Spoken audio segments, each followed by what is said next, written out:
Shri PM Sasi, ഇത് വലിയ രീതിയിൽ രാഷ്ട്രീയമായി കൂടി ഉപയോഗിക്കപ്പെട്ട ഒരു കേസാണ്. അങ്ങനെ രാഷ്ട്രീയമായി ഉപയോഗിക്കപ്പെടാൻ ഉള്ള സാഹചര്യങ്ങൾ ഒരുക്കിയ കേസാണ്. അങ്ങനെ ഉപയോഗിച്ച സംഭവം കൂടിയാണ്.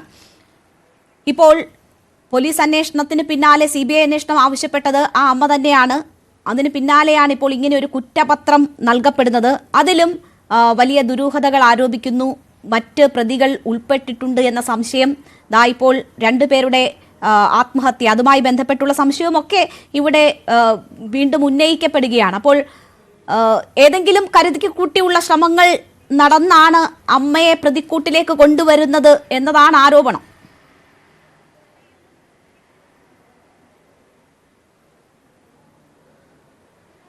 ഞാൻ ആദ്യമേ തന്നെ ന്യൂസ് 18 ചാനലിനോട് ഇന്ന് ഈ വിഷയം എടുക്കാൻ കാണിച്ചതിൽ ആദ്യം ന്യൂസ് 18 ചാനലിനെ അഭിനന്ദിക്കണം. അതിലൊരു കാരണമുണ്ട്. കഴിഞ്ഞ 7 വർഷം 2017 മുതൽ കഴിഞ്ഞ 7-8 വർഷത്തിനിടയിൽ ഒരു 10-15 വട്ടം ഈ ചർച്ചയ്ക്ക് വന്ന ഒരാളാണ് ഞാൻ.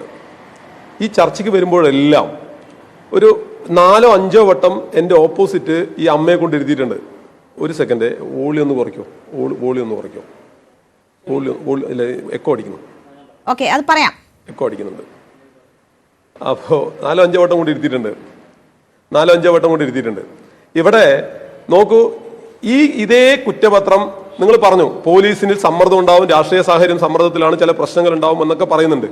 ഇതേ കുറ്റപത്രം കേരള പോലീസാണ് കൊടുത്തെന്ന് വിചാരിക്കുക. എന്തായിരിക്കും ഈ കേരളത്തിന്റെ സ്ഥിതി? ഇനി എന്തുകൊണ്ടാണ് ഇങ്ങനെ ചർച്ചയ്ക്ക് വരാൻ, ഇങ്ങനെ ഒരു ഇഷ്യൂസിലേക്ക് പോകാൻ കാരണം എന്നല്ലേ? അവിടെയാണ് ഈ വിഷയം ചർച്ച ചെയ്യണമെന്ന് ഞാൻ ആഗ്രഹിക്കാൻ കാരണം അതുകൊണ്ടാണ്. നിങ്ങൾ നോക്കൂ, വാളയാറുണ്ടായ ഒരിക്കലും അംഗീകരിക്കാൻ കഴിയാത്ത, ഒരു മനുഷ്യനും ഉൾക്കൊള്ളാൻ കഴിയാത്ത ഒരു വിഷയത്തെ അനാവശ്യമായി ഇടതുപക്ഷത്തിനെതിരെ, CPIM-നെതിരെ, സർക്കാരിനെതിരെ കൊണ്ടുവിടാൻ ആന്റി മാർക്സിസ്റ്റുകളും ആന്റി സർക്കാരുകളും എല്ലാം കൂടി ചെയ്ത ഗൂഢാലോചനയുടെ ഫലമായിരുന്നു വാളയാർ കേസ്. ഇത് ഞാൻ ഇന്നെങ്കിലും ഇവിടെ പറയാതെ പോയാലേ, ഇവിടെ CR നീലകണ്ഠനും കുസുമും പ്രൊഫസറൊക്കെ പറയുന്നത് കേട്ടു. അവര് വാചകത്തിൽ തന്നെ, ആ അധ്യാപികയുടെ വാചകത്തിൽ തന്നെ ഇടയിൽ കൂടെ ഒരു കാര്യം കയറി വന്നു. എന്താ വിഷയം മനസ്സിലായില്ലേ? അവര് പറഞ്ഞത്, ഈ വിഷയം അന്ന് എടുക്കാൻ പോയപ്പോൾ അവിടുത്തെ നാട്ടിലെ ചെറുപ്പക്കാർ കൂടി പറഞ്ഞു, ഇവിടെ നമ്മുടെ ചർച്ചയാണ്, നിങ്ങൾ പോകണമെന്നാ. അതാണ് ഇവിടുത്തെ പ്രശ്നം. ഇങ്ങനെ ഒരു വിഷയം വന്നിട്ട് ഈ അമ്മ ഈ പ്രതിയാണ്, അല്ലെങ്കിൽ അച്ഛൻ ഇതിൽ പ്രതിയാണ്, രണ്ടാനച്ഛൻ പ്രതിയാണെന്നൊക്കെ പറഞ്ഞ് വാർത്ത വന്നിട്ട് എന്തേ ആ നാട്ടിലെ ഒരാളെങ്കിലും പ്രതികരിക്കാതെ എന്തുകൊണ്ടാ? ഈ നാട്ടിലെ മുഴുവൻ ആളുകൾക്കും ഇത് വസ്തുതയാണെന്ന് അറിയാം. ഈ രണ്ടാമത്തെ കുട്ടി മരിച്ചിട്ട് 3-ാമത്തെ ദിവസം വീട്ടിൽ പോയാളോ ഒരു അമ്മയെ കുറിച്ച് ആണ് നിങ്ങൾ ഇങ്ങനെ പറയുന്നത്. ഇപ്പൊ അവതാരകയോട് വളരെ അവതാരക എന്തോ വലിയ തെറ്റിയതെന്ന് അർത്ഥത്തില പ്രൊഫസർ കുസുമൻ പറഞ്ഞത്. രണ്ടാമത്തെ കുട്ടി മരിച്ച് 3-ാമത്തെ ദിവസം പോയാളാ ഞാൻ ആ വീട്ടില്. ഞാൻ ഇന്ന് DYFI ജില്ലാ പ്രസിഡന്റാണ്. ഞങ്ങൾ ഒരുപറ്റം സഖാക്കം കൂടി ആ വീട്ടിൽ പോകുമ്പോൾ എന്നെ അത്ഭുതപ്പെടുത്തി. 2 കുഞ്ഞുങ്ങൾ മരിച്ചൊരു അമ്മയാണോ നിൽക്കുന്നത് അത്ഭുതപ്പെടുത്തി. പക്ഷെ എന്താ സ്ഥിതി? അപ്പോഴേക്കും കേരളത്തിലെ അന്തരീക്ഷം മാറിയിരുന്നു. ഒരു പൊതുഭേദം അവർക്ക് അനുകൂലമാക്കി സൃഷ്ടിച്ചിരുന്നു. ഒരു ആന്റി മാർക്സിസ്റ്റ് എല്ലാവരെയും രാഷ്ട്രീയ അന്തരീക്ഷത്തെ കുറിച്ച് പറയുന്നത്. ഏതെങ്കിലും രൂപപ്പെടുന്ന രാഷ്ട്രീയ അന്തരീക്ഷം നോക്കി ജോലി ചെയ്യേണ്ടവരല്ല കേരള പോലീസ്. സ്വതന്ത്രമായി ജോലി ചെയ്യാൻ ബാധ്യതപ്പെട്ടവരാണ് കേരള പോലീസ്. കേരള പോലീസ് ഈ പിണറായി സർക്കാർ, 1ാം പിണറായി സർക്കാരിന്റെ കാലത്താണ് കേസ് അന്വേഷിക്കുന്നത്. എല്ലാം ശരി തന്നെ. പക്ഷെ നിങ്ങളൊന്ന് ആലോചിച്ച് നോക്കൂ. പക്ഷെ നിങ്ങളൊന്ന് ആലോചിച്ച് നോക്കൂ, ഈ ഞാനിപ്പോ വരുമ്പോ ഞാൻ കഴിഞ്ഞ 7 കൊല്ലത്തിനിടയിൽ ന്യൂസ് 18 ചർച്ച മാത്രം ഞാൻ എടുത്തു നോക്കിയതാ. എന്തൊക്കെയായിരുന്നു നിങ്ങളുടെ ചർച്ച 6 കൊല്ലം മുമ്പത്തെ അറിയാം. നിങ്ങൾ തന്നെ ചർച്ചയിൽ 6 കൊല്ലം ന്യൂസ് 18 മുമ്പല്ലേ ചർച്ച എടുത്ത് നോക്കുക. ഞാൻ തന്നെ 2-3 വട്ടം നിങ്ങളുടെ ചാനലിൽ തന്നെ വന്നിരുന്നിട്ടുണ്ട്. നിങ്ങൾ അന്ന് പറഞ്ഞത് മുഴുവൻ മറ്റൊരു തലത്തിലാണ്. ഇങ്ങനെ പറയുമ്പോ ഈ സമൂഹത്തിലാകെ കൊണ്ടുകൊടുക്കുന്ന ഒരു ചിന്തയുണ്ട്. അങ്ങനെ മോശമായ ചിത്രീകരിച്ച് ചിന്തിച്ചു പോയി. നിങ്ങൾ ആലോചിച്ച് നോക്കൂ. ഇപ്പോഴും ഇനിയിപ്പോ പറയാതിരുന്ന് പോയിട്ട് കാര്യമില്ലല്ലോ. ഇവിടെ പ്രശ്നം എന്താ? ഇവിടെ ആദ്യത്തെ കുട്ടി മരിച്ച് 54-ാമത്തെ 52-ാമത്തെ ദിവസം 2-ാമത്തെ കുട്ടി മരിക്കുന്നു. ആ നാട്ടിലെ ഏതെങ്കിലും ഒരാൾ ഈ അമ്മ ഇതിൽ പ്രതിയല്ല എന്ന് പറയോ? ഈ നാട്ടിലെ ഏതെങ്കിലും അവരെ അറിയിക്കുറിച്ച ഒരാളല്ലാന്ന് അറിയോ? അവിടെ എല്ലാവർക്കും അറിയാം. ഇവർ പറയാം ഒരു ഒറ്റമുറി വീടാണ്. ആ ഒറ്റമുറി വീട്ടിൽ ഈ 2 കുട്ടികളും ഇതിന് പുറമെ ഇപ്പൊ കൂടെ താമസിക്കുന്ന ആളിലുണ്ടായ ഒരു കുട്ടിയും ഇയാളും അതുപോലെ തന്നെ ഈ സ്ത്രീയും, അതോടൊപ്പം തന്നെ ഇവരുടെ ഇപ്പൊ പ്രതിയാക്കപ്പെട്ട 2-3 ആളുകൾ സ്ഥിരമായി രാത്രി അവിടെ കിടക്കണം, ഒരുമിച്ചുറങ്ങാണ്. ആ ഒരുമിച്ചുറങ്ങി അതിന്റെ വിവിധങ്ങളായ പ്രശ്നങ്ങൾ ഈ കുട്ടികൾ തൊട്ട അയൽപക്കത്തെ വീടുകളിലെല്ലാം പോയി പറയുന്നുണ്ട്. അതിന്റെ ശാരീരിക ബുദ്ധിമുട്ട് ഈ കുട്ടി അനുഭവിക്കുന്നുണ്ട്. ആ കുട്ടി പരാതി തൊട്ട വീട്ടിൽ പറഞ്ഞു വന്ന കാരണം കൊണ്ട് ഈ സ്ത്രീ ആ വീട്ടിൽ ആ വീട്ടിൽ പോയി ആ വീട്ടിലെ സ്ത്രീകളോട് വളരെ മോശമായി പറയുന്നുണ്ട്. അതുകൊണ്ടാണ് ഈ നാട്ടിലുള്ളവർക്ക് മുഴുവൻ അറിയാം ഇതാണ് സത്യം. പക്ഷെ പ്രശ്നം എന്താ അറിയോ? പ്രശ്നം ഇതിൽ ഗവൺമെന്റിനെതിരെ എന്തെങ്കിലും ഉണ്ടാക്കുമെന്ന് പറഞ്ഞ് ഈ പറഞ്ഞ പോലെ ഇപ്പോൾ CR നീലകണ്ഠനാണെങ്കിലും കുസുമാണെങ്കിലും ഇവരെല്ലാം കൂടി എന്ത് ചെയ്തു വെച്ച് കഴിഞ്ഞാൽ ഇവരെല്ലാം കൂടി സർക്കാരിനെതിരെ തിരിക്കുന്നു. നമ്മൾ ആലോചിച്ച് നോക്കുക, കഴിഞ്ഞ നിയമസഭ തെരഞ്ഞെടുപ്പ് തലമുട്ടയടിക്കുന്നു, ധർമ്മടത്തേക്ക് കൊണ്ടുപോകുന്നു, ഇപ്പൊ കഴിഞ്ഞ നിയമസഭ തെരഞ്ഞെടുപ്പിൽ അതുപോലെ തന്നെ തൃത്താലയിലേക്ക് കൊണ്ടുപോകുന്നു, പാലക്കാട് ജില്ലയിലെ മുഴുവൻ പഞ്ചായത്ത് തെരഞ്ഞെടുപ്പിൽ കൊണ്ടുപോകുന്നു. അങ്ങനെ സർക്കാരിനെതിരെ തിരിക്കാൻ എന്തെങ്കിലും ഒരു വഴിയുണ്ടോ എന്ന് നിലയിലേക്കാണ്. നിങ്ങൾ ആലോചിക്കും, ഇപ്പൊ സോജനെതിരെ പറഞ്ഞല്ലോ, ഒരു അന്വേഷണം നടത്തി കുറ്റപത്രം കൊടുത്തു എന്ന് കരുതേണ്ടി വരും. അതാണ് താങ്കൾ പറഞ്ഞു വെക്കുന്നതെന്ന് തോന്നുന്നു. കാരണം സാക്ഷികളായിട്ടാണ് ഈ അമ്മയെ കേരള പോലീസ് ഉൾപ്പെടുത്തിയിട്ടുള്ളത്. അവിടെ നിങ്ങളൊന്ന് നോക്കിക്കോളൂ, കേരള പോലീസ് സാക്ഷിയായിട്ട് ഉൾപ്പെടുത്തിയല്ലോ. ഞാൻ നിങ്ങളോട് ചോദിക്കുന്നു, മാധ്യമപ്രവർത്തക രംഗത്ത് വലിയ അനുഭവം ഉണ്ടല്ലോ, ഏതെങ്കിലും ഇതുപോലെ പോക്സോ വിഷയത്തിൽ കുട്ടിയുടെ അമ്മയെ 164 സ്റ്റേറ്റ്മെന്റ് കൊടുപ്പിച്ചിട്ടുണ്ടോ? പോലീസ് കൊടുപ്പിച്ചിട്ടുണ്ടോ? എവിടെയും കൊടുപ്പിച്ചിട്ടില്ല. ഈ കേസിൽ പക്ഷെ കൊടുപ്പിച്ചു. എന്തുകൊണ്ടാണെന്നറിയോ? ഈ കേസിൽ ആദ്യം മുതലേ തന്നെ ഈ പ്രതികളെ സംരക്ഷിക്കാൻ വേണ്ടിയായിരുന്നു ഈ അമ്മയുടെ ഇടപെടലെല്ലാം. ഇപ്പൊ പറഞ്ഞല്ലോ, പ്രതിയുടെ അമ്മയാണ് കൊടുത്തതെന്ന് അവര് തെറ്റിദ്ധരിച്ച് പറയാ. ഈ കേസ് വെളിയിൽ കൊണ്ടുവന്നത് അവരുടെ അമ്മയല്ല, നാട്ടുകാരുടെ ഇടപെടലാണ്. നാട്ടുകാരുടെ ഇടപെടൽ സംഘർഷം ചേർന്ന് അവർക്ക് ആ വീട്ടിൽ നിൽക്കാൻ പറ്റാതെ പോലീസ് ഇടപെടുകയായിരുന്നു. പോലീസ് ഇടപെട്ടപ്പോഴും ഇവർ ഇന്ന് പറയുന്നതല്ല നാളെ പറയുക, മറ്റൊന്ന് വേറൊന്നാ പറയുക, പ്രതികളെ മാറ്റി മാറ്റി പറയുക, ചെയ്തിട്ടില്ല എന്ന് പറയുക, കണ്ടില്ല എന്ന് പറയുക. ഇത് ഇവര് മാറ്റി മാറ്റി പറയുമ്പോൾ ഇവർക്ക് അതിൽ നിന്നുള്ള പങ്ക് പോലീസിന് വ്യക്തമായി. പോലീസ് എന്ത് ചെയ്തു വെച്ച് കഴിഞ്ഞാൽ 164 സ്റ്റേറ്റ്മെന്റ് അമ്മയെ കൊണ്ട് കൊടുപ്പിക്കേണ്ടി വന്നു ഈ കേസിൽ. കാരണം എന്താ അറിയോ? ഈ കേസിൽ അമ്മ മൊഴിമാറ്റും, പ്രതികളെ ശിക്ഷിക്കില്ല എന്ന് സോജൻ എന്ന അന്നത്തെ അന്വേഷണ ഉദ്യോഗസ്ഥൻ DYSPക്ക് മനസ്സിലായിരുന്നു. അതുകൊണ്ടാണ് സോജൻ എന്ന ഈ 164 സ്റ്റേറ്റ്മെന്റ് അമ്മയെ കൊണ്ടെടുപ്പിക്കാനുള്ള കാരണം അതായിരുന്നു. അതാണ് അതിലുണ്ടായത്. ഇനി വേറെ കൂടി വിഷയം എന്താണെന്നറിയോ?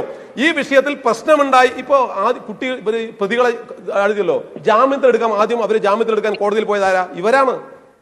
ഇനി അവരാരൊക്കെ പോയിട്ട് എന്റെ മക്കളാണ്, ഒരു കുഴപ്പമൊന്നുമില്ല, നിങ്ങൾ അവസാനിപ്പിക്കണം എന്ന് പറഞ്ഞിട്ടുണ്ട്. അവരാരോടൊക്കെ പറഞ്ഞാൽ നാട്ടിലുള്ളവരോടൊക്കെ പറഞ്ഞിട്ടുണ്ട്. അപ്പോൾ ഇവർക്ക് ഈ വിഷയത്തിൽ കൃത്യമായ ധാരണയുണ്ട്, അറിവുണ്ട്. നിങ്ങൾ നോക്കൂ, നിങ്ങളുടെ ചാനൽ തന്നെ കൃത്യം 5 വർഷം മുമ്പ് ഈ കുട്ടിയുടെ അമ്മയും അച്ഛനും രണ്ടാനച്ഛനും മൊഴി നൽകുന്നത് പീഡിപ്പിക്കുന്നത് ഞാൻ കണ്ടു എന്ന് ഈ രണ്ടാനച്ഛൻ എന്ന് പറയുന്ന ആൾ കണ്ടില്ലേ? നിങ്ങളുടെ ചാനലിലുണ്ട്, ഇപ്പുണ്ട്, നോക്കിക്കോ. അപ്പൊ അന്നേ ഇവർ കണ്ടാൽ ഇവർ പരാതിപ്പെടില്ലേ? കണ്ടിട്ട് പരാതിപ്പെട്ടിട്ടുണ്ടോ? പെട്ടിട്ടില്ല. അമ്മ ഈ വിഷയം അറിഞ്ഞിട്ടുണ്ട്. അവരെപ്പോഴും എന്താ ചെയ്യാൻ നിർബന്ധിക്കുന്നു? രണ്ടാമത്തെ കുട്ടി തൊട്ട വീട്ടിൽ, അതാ പറഞ്ഞത്, സാക്ഷി പറഞ്ഞ കുട്ടികളെ നമുക്ക് പറയാൻ പറ്റില്ലല്ലോ. തൊട്ട വീട്ടിലെ ഈ കുട്ടികളുടെ കൂട്ടുകാരികളുണ്ട്, അവരോട് പോയി എല്ലാം പറഞ്ഞിട്ടുണ്ട്. ആ കുട്ടികൾ CBIയോട് വളരെ വ്യക്തമായി കാര്യങ്ങൾ പറഞ്ഞിട്ടുണ്ട്. രണ്ടാമത്തെ കുട്ടി ആ വീട്ടിൽ പോയി പറഞ്ഞത് എന്താന്ന് പറഞ്ഞിട്ടുണ്ട്. ആ കുട്ടിയുടെ അമ്മയോട് പോയി പറഞ്ഞു. ഏത് കുട്ടിയുടെ? ആ കൂട്ടുകാരിയുടെ അമ്മയോട് പറഞ്ഞിട്ടുണ്ട്. അവരൊക്കെ CBIക്ക് മൊഴി കൊടുത്തിട്ടുണ്ട്. അവരൊന്നും പ്രത്യേക താല്പര്യമുള്ളവരില്ല.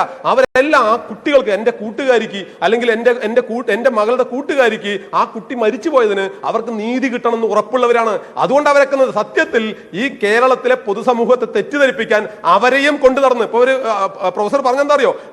അവര് കോടതി പോകുമോ, അവര് CBIക്ക് പോകുമെന്നാ. അവരെ ഇതും കൊണ്ട് കുറെ ആളുകൾ അവിടെ ഈ പറഞ്ഞ പോലെ ഇവരെ കൊണ്ടു നടന്ന, ഇത്രയും കാലം കൊണ്ടു നടന്ന ജമാഅത്ത് ഇസ്ലാമിക്കാർ, SDPIക്കാർ, CR നീലകണ്ഠൻ, അതുപോലെ തന്നെ കുസുമം, ഇവരെല്ലാവർക്കും കൊണ്ടു നടന്നപ്പോ ഇവരെ കൊണ്ട് ചെയ്യിപ്പിച്ചാണ്. അല്ലാണ്ട് ഇവർക്ക് അത് ആദ്യഘട്ടത്തിൽ നമുക്കറിയാലോ. ഞാൻ പറഞ്ഞില്ല, 3-ാമത്തെ ദിവസം വീട്ടിൽ പോകുമ്പോ എന്നെ പറയാൻ പറ്റില്ല, ഞാൻ അതുകൊണ്ട് പറയുന്നില്ല. അവരവിടെ നടത്തിയ രീതികളുണ്ട്. ഞാൻ സംശയിച്ചിരുന്നു, ഇത് ആരുടെ മകളാണെന്ന് സംശയിച്ചിരുന്നു. ഞാൻ എന്റെ അടുത്തുള്ള ചോദിച്ചു, ശരിക്കും ഇവരുടെ മകൾ തന്നെയാണോ എന്ന് ചോദിച്ചു. അവർക്കൊരു 2 കുട്ടികൾ മരിച്ച വിഷമം. പിന്നീടാണ് അവരുടെ രീതികൾ മാറുന്നു, അവരുടെ ചേഷ്ടകൾ രീതി മാറുന്നു. ഇവരെ കൊണ്ടുപോകുന്നതിനനുസരിച്ച് അവർ കാര്യങ്ങൾ പറയുന്നു. ഇവരെ കുറെ ആളുകളെ മറ്റേ സ്ക്രൂ കൊടുത്ത് പറയുന്നത് പോലെ പറയുന്നു. രാഷ്ട്രീയമായുള്ള ഇടപെടലുകൾ ഉണ്ടായിട്ടുണ്ടാകാം. സാമൂഹികമായി വലിയ പിന്നാക്കം നിൽക്കുന്ന ആളുകളായിരുന്നു. അവിടെയൊക്കെ സംഭവിക്കുന്ന കാര്യങ്ങൾ എന്താണ് എന്നത് നമുക്ക് ഊഹിക്കാവുന്നതിലും അപ്പുറമാണ് ഇപ്പോഴും സംഭവിച്ചുകൊണ്ടിരിക്കുന്ന കാര്യങ്ങൾ.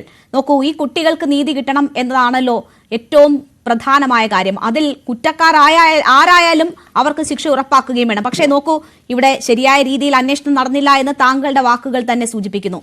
ഇതിൽ ഉൾപ്പെട്ട പ്രതികൾ ഇവർ ഒത്താശ ചെയ്താലും കുറ്റം ചെയ്തവർ തന്നെയാണ്. അവർ എല്ലായ്പ്പോഴും കുറ്റക്കാർ തന്നെയാണ്. അവരെ രക്ഷിക്കാനുള്ള ഇടപെടലുകൾ നടക്കുന്നു എന്നതാണ് അന്ന് മാധ്യമങ്ങൾ ചൂണ്ടിക്കാട്ടിയ കാര്യം. അത് തെറ്റല്ലാതാകില്ലല്ലോ. ആ തെറ്റിപ്പോഴും അതുപോലെ നിൽക്കുകയാണ്. 2 കുഞ്ഞുങ്ങൾ, ഈ 9 വയസ്സുള്ള കുട്ടി തന്നെ കേറി ആത്മഹത്യ ചെയ്തു എന്നൊക്കെ പറയുന്നത് വിശ്വസിക്കാൻ പറ്റാത്തതാണ്. അപ്പോൾ അത് കൊന്നു കെട്ടിത്തൂക്കി എന്നതാണ് അന്നും ഇന്നും ഒക്കെ സംശയിക്കപ്പെടുന്നത്. അങ്ങനെ 2 കുട്ടികളെ ലൈംഗികമായി ദുരുപയോഗം ചെയ്ത് കൊന്ന് കെട്ടിത്തൂക്കിയ പ്രതികൾ ഉണ്ട് എന്നിരിക്കെ ഈ അമ്മയിലേക്ക് മാത്രം കാര്യങ്ങൾ ചൂണ്ടിക്കാട്ടി അവരുടെ ഇടപെടൽ, അവരുടെ കുറ്റകൃത്യം ചൂണ്ടിക്കാട്ടി അതിന്റെ ഉത്തരവാദിത്തത്തിൽ നിന്ന് രക്ഷപ്പെടുക സാധ്യമാകുമോ? ഒട്ടുമില്ല. നിങ്ങൾ പറഞ്ഞത് വളരെ വസ്തുതയാണ്. ഇതിൽ പ്രതികൾ എന്ന നിലയിൽ ഈ പറഞ്ഞ അതിലെ 3 പേരോ മറ്റോ മരിച്ചു എന്നാണ് ഇപ്പൊ ഞാൻ മനസ്സിലാക്കുന്നത്. അതിലെ ആ പ്രതികൾ എല്ലാവരും ഗുരുതരമായ ശിക്ഷ ഏറ്റുവാങ്ങാൻ യോഗ്യരാണ്. പക്ഷേ ഇങ്ങനെ ഒരു സാഹചര്യത്തിലേക്ക് എത്തിക്കുന്നതിൽ ഈ അമ്മയ്ക്കും അതുപോലെ രണ്ടാനച്ഛനും ഉള്ള പങ്ക് ചെറുതല്ല. അതാണ് ഇവിടെ CBI ചൂണ്ടിക്കാണിച്ചത്. ആ നാട് മുഴുവൻ ബോധ്യപ്പെട്ടത് അതാണ്. ഇപ്പൊ നിങ്ങൾ ആലോചിച്ച് നോക്കൂ, ഇങ്ങനെ ഒരു സംഭവം ഉണ്ടായിട്ട് ആരെങ്കിലും ഒരു പ്രതിരോധം അമ്മയെങ്കിലും അയ്യോ നിങ്ങൾ ചെയ്തു പോയി എന്ന് ഏതെങ്കിലും ആ നാട്ടിലെ വീടിന്റെ പരിസരത്തുള്ളവരെ വാളയാറിലെ ആരും പറഞ്ഞില്ലല്ലോ. എന്തുകൊണ്ടില്ല? അവരെല്ലാവരും ഇതാണ് പ്രതീക്ഷിക്കുന്നത്. കാരണം ഇതാണ് നടന്നതെന്ന് അവർക്ക് എല്ലാവർക്കും അറിയാം, ആ നാടിന് മുഴുവൻ അറിയാം. അതുകൊണ്ടാണ് ഇനിയിപ്പോ ഈ സമരം എന്ന് പറഞ്ഞിട്ട് അവിടെ പോകാൻ വേണ്ടി പറ്റുമോ? നിങ്ങൾ നോക്കൂ, സമരസമിതി ആഹ്ലാദ പ്രകടനം നടത്തിയത് അന്നവിടെ ഇവരുടെ വീടിന്റെ അവിടെ ഈ കുട്ടികൾക്ക് നീതി വാങ്ങിച്ചു കൊടുക്കുന്നതിന് വേണ്ടി ഒരു സമരസമിതി ഉണ്ട്. ആ വാളയാർ സമരസമിതി ഈ പ്രതി ചേർക്കപ്പെട്ട ജനുവരി മാസം 20-ാം തീയതി ആ പ്രതി ചേർക്കപ്പെട്ട ഉടനെ അവരെ അവിടെ ആഹ്ലാദപ്രകടനം നടത്തിയതുകൊണ്ടാണ്. ഇത് യാഥാർത്ഥ്യമാണെന്ന് അറിയുന്നത് കൊണ്ടാണ്. അങ്ങനെ ഒരു സാഹചര്യമായി അവർ വീടിന്റെ പശ്ചാത്തലം അങ്ങനെ ആയിപ്പോയി. പക്ഷെ ഒരു കാര്യം നിങ്ങൾ മനസ്സിലാക്കേണ്ട വിഷയം, തീർച്ചയായും ഇതുപോലെ സംഭവങ്ങൾ ആവർത്തിക്കാൻ പാടില്ല എന്നതിനാണ്. പിന്നെ വേറൊരു വിഷയം നിങ്ങൾ പറഞ്ഞത്, എന്താ വിഷയം? അവരെ സംരക്ഷിക്കുന്നു സംശയിക്കപ്പെടുന്നു. നിങ്ങൾ ആലോചിച്ച് നോക്കൂ, കേസ് ഉണ്ടായ നിമിഷം മുതൽ നിങ്ങൾ ഇപ്പൊ അന്വേഷിച്ചല്ലോ. ഇപ്പൊ അന്വേഷിച്ചപ്പോൾ എന്താ പറഞ്ഞു? ഈ കുട്ടിയുടെ അമ്മയും അതുപോലെ തന്നെ ഈ CR നെല്ലിക്കണ്ടൻ തന്നെ ഒരു ഘട്ടത്തിൽ ഒരു ചർച്ചയിൽ പങ്കെടുത്ത് പറഞ്ഞെന്താ, അത് പുനർവിചാരണ വേണമെന്നാണ്. അന്ന് ഗവൺമെന്റ് പറഞ്ഞ ആവശ്യം എന്താ? പുനർവിചാരണ പോരാ, പുനരന്വേഷണം വേണമെന്നാ. കാരണം അത് ഏതെങ്കിലും രീതിയിൽ പ്രതികൾ ഏതെങ്കിലും രീതിയിൽ അതിലൊരു പ്രതി ഒളിഞ്ഞിടക്കണമെങ്കിൽ അത് മാറിപ്പോവാൻ പാടില്ല, അത് കൃത്യമായി ഇടപെടണം. ആ നിലയ്ക്കാണ് പുനരന്വേഷണം ആവശ്യപ്പെട്ടത്. CBIക്ക് പോകണം എന്ന് പറയുമ്പോൾ CBIക്ക് പോകാൻ അനുമതി കൊടുക്കുന്നത്. ആദ്യം മുതൽ അവസാനം വരെ കേരളത്തിലെ മുഖ്യമന്ത്രി പറഞ്ഞത് അമ്മ ആവശ്യപ്പെടുന്നു, അന്ന് അവരങ്ങനെ പറയണം, അമ്മ ആവശ്യപ്പെടുന്ന ഏത് കാര്യത്തിലും കുട്ടികൾക്ക് നീതി കിട്ടുന്നതിന് കോലാഹലങ്ങൾ ഉണ്ടാക്കിയ വിഷയം കൂടിയാണ് എന്ന സാഹചര്യത്തിലാണ് ആ പ്രതികരണം നമ്മൾ തേടിയത്. വളരെ പെട്ടെന്ന് തിരിച്ചെത്താം മറ്റ് അതിഥികളിലേക്ക് ഇടവേളയ്ക്ക് ശേഷം.